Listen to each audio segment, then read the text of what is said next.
IKD is our next presenter on this site. They're an architectural design firm in Boston, Massachusetts, founded by Yugon Kim and Tomomi Itakura, that explores the intersections of art and architecture, material, and making.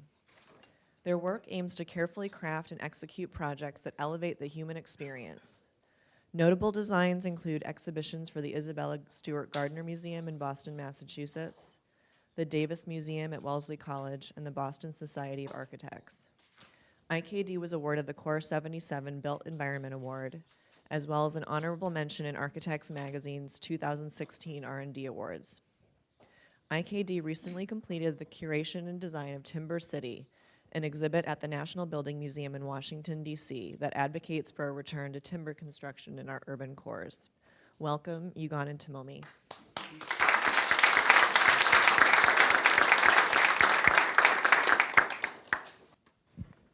Hi, my name is Yugon Kim, and this is Tomomi Itakura, and we're the I and K of IKD. And before we start the big show about the project itself, we just want to share with you a little bit about our journey in understanding Columbus, because it really was integral into our design. And so I think we all know that Columbus is a very special place, but what we've come to realize is that when we first arrived and where we are today, it's very different, those reasons why we think it's special. When we first arrived, we knew that Columbus was special because it's really a mecca of modern architecture here in the United States. When we first arrived, we thought it was special because we were in awe because Columbus had time and time took a risk on young designers to realize their designs and civic projects. So that often became the platform of long-lasting careers. But as we worked on this project and thought about Columbus every day, we realized that the reason we think Columbus is special is because in Columbus, we see the value of design. It's a place where good design is the norm and not the exception. And because of that, it can permeate the very DNA of a community. In this era of value engineering, when we as designers are constantly struggling to prove design's worth, and often because of that constant struggle, we even question ourselves. In Columbus, we see hope, and it's restored our belief that design actually matters and can make a meaningful impact on people's lives. And so our project aspires to embody some of this character that Columbus has shown us and honor those who we think are responsible for this incredible design culture. Our design thinking was influenced by several factors, one of which, of course, is the site of our project. We have three very important monuments on our site: the library to the north, the church to the south, and, of course, the Henry Moore sculpture, which is right on the site. These are all very different structures, but they have one thing in common, and that is they're all on plinths. Plinths, traditionally used in museums for artwork, focus attention, they signify value, and they elevate important objects. So we think it's very fitting for these monuments to be on plinths, since they are some of the most important landmarks in the city. And people tend to think that the monuments are what should be given credit for lifting Columbus and putting Columbus on the map. But as Yugon was alluding to earlier, we think that actually just as important, or maybe sometimes even more important than the buildings, are the people of Columbus. We like to think of the plinth as a metaphor. Just as the plinth is an element that supports buildings, the people are what support Columbus. And so we would like to incorporate this idea of the plinth in both a literal and metaphorical way as an element that lifts people up.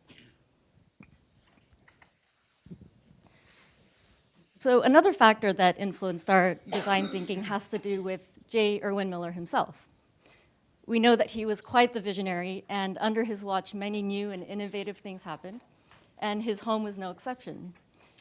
When we were here 3 weeks ago, we had the good fortune of touring the house, and of course, the famous feature in the house is the conversation pit in the living room. Here we can see the Miller family enjoying the conversation pit, that photo at the top. The conversation pit is an architectural feature that can make a smaller, more intimate space within a vast one. It also encourages conversation when you're in it. What struck us when we were on this tour is that now, even though the house is open to the public, the conversation pit is off limits. You can't go inside and experience it. So you can see the people here on tour, everybody's above ground. So as in homage to Miller, and as something for the people of Columbus, we wanted to offer this idea of the conversation pit on the public space of the site as sort of community living rooms. So basically, we see these two elements, the two elements of the conversation pit and the plinth as two halves of the whole that make Columbus complete. We've coined this name, the conversation plinth. It doesn't roll off the tongue yet, but trust me, you get used to it. So through a series of elevational shifts, starting at the base of the moor, we wish to elevate people so that they understand their true importance in Columbus. And by doing so, it basically reshuffles or inverts the traditional relationship or the hierarchical relationship that exists between people and monument currently in the plaza. We also want to change the conversation. Currently we feel there's a conversation that is between architects and architects, monuments and monuments, above the plane of the people. And so we think that the people aren't part of this conversation yet, and we, with our installation, would like to include them so that a new conversation emerges, a new dialogue of equal exchange of ideas, so that people are empowered now with the understanding of their new value, and so that they can inhabit in a new way the plaza. So we actually interpreted the site as a divided site. The rotary around the Henry Moore sculpture was once meant for circulation, but when the bollards were added to block traffic, the rotary became defunct. And as a result, the entire plaza lost function. It became a plaza without purpose. And so we would like to use our project to bridge the two halves so that the plaza can be experienced as a whole again, to add programmatic function in the form of conversation plinths, and to restore circulation around the Moore sculpture so that it can be experienced while walking around it. So these are some images of what we believe the project will appear like. And so you can see around the base of the Moore, the first most major conversation plinth is there. You can walk up the ramp. So it's almost a homage back to what Pei intended, how you walked around the Pei. You can circulate up through these series of tiered conversation plinths, with each of them have a different vista, so that at various elevations you have a new perspective of the site. Here's an image of that iconic angle that everyone's taking pictures of through the Moor to the Saranac. And our hope now is, instead of just taking pictures through, you actually come down to the base and gather. And then, in fact, our hope is that they can gather here at the base of the Moor, perhaps taking a book from the library, reading it in the space, something that wasn't really possible as before. And here, with a kind of series of shifted wood planes, it's kind of elevated on the steel scaffolding structure. You notice that we have a wood foundation so that, due to the temporary nature, there's no kind of damage to the site itself. Right here is a kind of mock-up of one of our fabrication partners, which we'll speak about later, in making these kind of shifted planes. And as you can see, we have also raised up these elevated plinths so that there can be a place for shade and a respite on the site. And this is how we imagine it at night. Again, each of these kind of shifted plinths that are incorporated to make the conversation plinth are illuminated at night. So there's a type of lantern on the site, and so even the Moor is illuminated, because right now it's completely in darkness.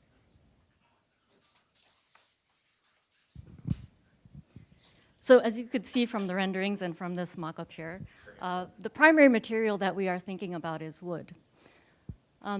So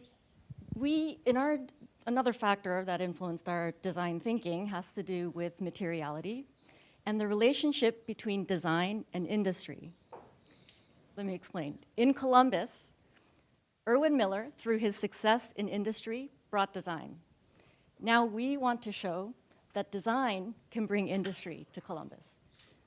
We would like to use our installation as a demonstration project to explore the creation of a new material, a hardwood product that does not yet exist in Indiana or anywhere in the United States.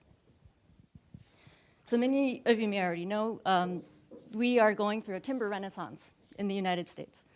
After generations of building our cities out of steel and concrete, we are turning back to wood. Except now we are in the era of high-tech engineered wood. Specifically, we're referring to a product called cross-laminated timber, also known as CLT. These are panels that are so huge and so strong that they can compete directly with steel and concrete. CLT is environmentally friendly, it's often sourced from local materials, and it's the only building material on the planet that can regenerate infinitely. Now, hardwood is the #1 cash crop in Indiana. What we learned from our research is that 45% of every log goes to creating high-value wood products like grade lumber and veneer. But 55%, over half of every log, goes to creating low-value wood products like cross ties and pallets. We can target this low-value material, upcycle it, and turn it into CLT. So we are talking about creating a new industry here in Indiana that could create jobs, that could instantly increase land value for forest owners, and even play a part in saving the environment. The very nature of CLT addresses the deficiencies that were relegating this low-quality wood to be turned into low-quality products or low-value products in the first place. We like to think of it a bit like alchemy, where we're taking a material that already exists and just by rethinking and reassembling, transforming it into this incredibly high-value material. Hardwood CLD actually has superior structural capacity. And also, there is growing concern with rising global temperatures that softwood, which is what CLT is now manufactured from, is going to be threatened. And so we want Columbus to be a leader in this kind of material research. So as you can see, we're pretty ambitious, both in scope and our kind of large goals here. And I think the saying goes, think big or go home. We don't want to go home yet. And so as I guess hopefully we can say we're imports, so we're going to adopt the Columbus way. And we've collected and assembled this private and public partnership. So in hopes that we may be awarded this project, we have this team that is ready to go to work with us to realize this design. We have SmartLam, which is the first CLT company in the United States, which we've worked with extensively. They will be in charge of fabrication and installation. Bensonwood, which we worked with for the initial calculations for this structure. They are responsible for many of the CLT buildings here in the United States.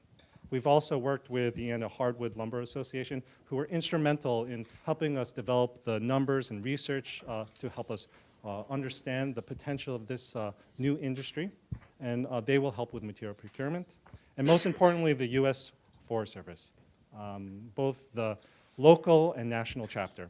We've actually shared the presentation with them already, and they've encouraged us to apply for a wood innovation grant that's actually due at the end of January, so it works very well with this the schedule. And it's almost as if the grant was tailor-made for this project. It's about using a demonstration project so that it can prove that there can be new timber markets here in the United States. And they're really excited about the idea of targeting this low-value hardwood material and upcycling it to create a new market. And it's really something that hasn't been done. There's been some initial investigation, but nothing at this level. And I should also add that CLT right now in the U.S. is only made out of softwoods, so there isn't hardwood CLT just yet. Yeah. So as you can see, this is our last slide. Really, this project, we feel, is a reflection of our own journey through learning about Columbus. We've tried to honor those who we think are the elemental parts of what make Columbus today. Through our use of the conversation plinth, we're almost making now an anti-monument that heals the site and allows a new dialogue to emerge. And just as Columbus has shown us about the value of design and restored our belief, we want to reciprocate and show that design has value in the form of new industry. Just like this advertisement that Cummings put out at the opening of the library, buildings are not made of brick and steel alone, nor are cities made of building and monuments. Our project will celebrate the people of Columbus that we feel are instrumental in making what it is today.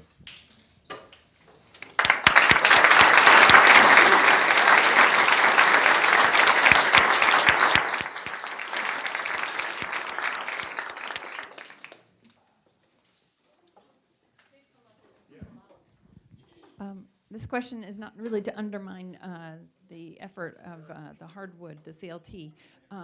Is the just to understand, the structure, the columns underneath, those are hardwood or those are a different material? We want Okay. to kind of juxtapose the material to accentuate, the possibilities with this kind of new structural material.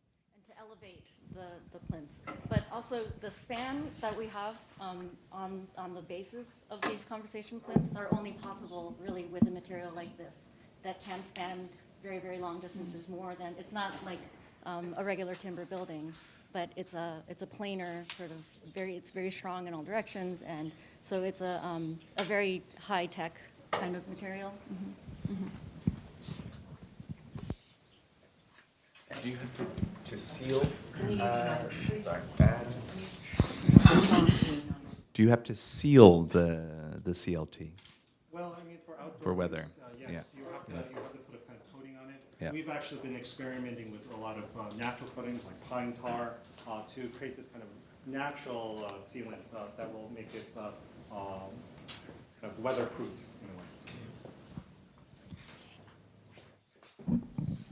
Can you just illuminate us on the dimensions, the diameter and the heights? These are, each of the larger conversation plinths are 20 inches, 6 feet in diameter. It's about 16 feet high in total. That's really a result of meeting code in terms of stairs and really trying to focus the majority of the structural load on the rotary, because that's where the capacity is on site. And so really this smaller plinth is the waste that comes from the larger plinth, and then we try to keep a respectable 8 feet away from the more. The railings are also at 42 inches, which complies with a code requirement so that people don't fall over. And the handicap And this accessible ramp that we have here that allows you to travel up and around the moor is handicap accessible. How is the space under the moor? So this one here is 8 feet clear, and then this is 12, and then this one, lower one, maybe you can crawl under, but you can't. You have to get up there somehow. How far have you gone in the, Yeah, in the thinking of the lighting? Is that a kind of a wish, or is that have you really? Well, I mean, what we've imagined is that we're going to use very low kind of technology, kind of strip LED that's going to be embedded in the recesses, so in the depths of the unit, so that they're basically uplit, and there is some power on site, but so we have to develop if we can actually get there. Or you can see here, there's these kind of this kind of surface could potentially have some sort of like passive solar kind of way of gathering energy. But since LEDs are so low wattage, that we don't think that is much of an issue.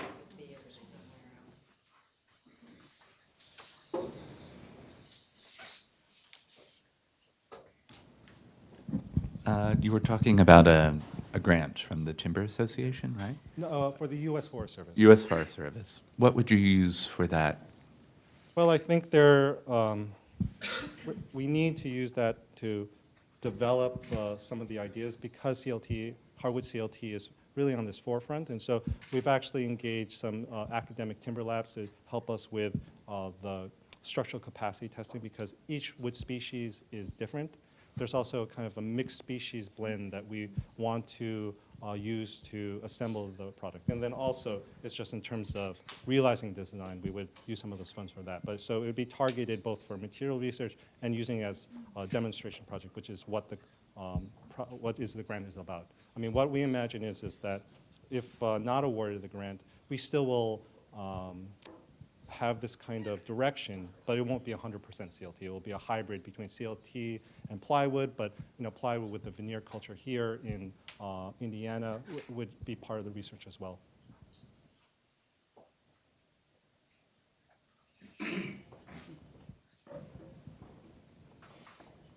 Other questions? So I guess one thing we didn't touch upon is that by just the very nature of CLT, it's really not what you imagine like a framing of a building. It's really high tech, and we weren't able to bring videos, but everything is done on a CNC so that it can be done off-site, prefabricated. So what we imagine is that the majority of probably 75–80% of this structure can be pre-assembled into pieces on the truck, and then just lifted from the truck onto the scaffolding or onto or gravity loaded on the ground. So because of the schedule, we know that it's very kind of tight, and we don't want to shut down the plaza for very long. So we've worked with SmartLem already to think of a sequence. And this is one of the benefits of CLTs, because in many of the kind of buildings that are being built across the world in conventional CLT, they do so without any kind of staging ground. They just lift it to the truck, and as long as you sequence it in the right way and load the truck in the right way, installation is remarkably fast. We're thinking big because in Columbus, everybody thinks big. There's no such thing as small thinking in Columbus. So we have the city of Columbus to blame. Any ideas about how to recycle this after the exhibition? That's, I think, a lot of the academic schools that we've been working with, they want to use this as kind of a testing material. So I think part of that is where we would like to have the material move. I mean, this material can be reused, and so there are large pieces of this that we imagine can be repurposed for other projects.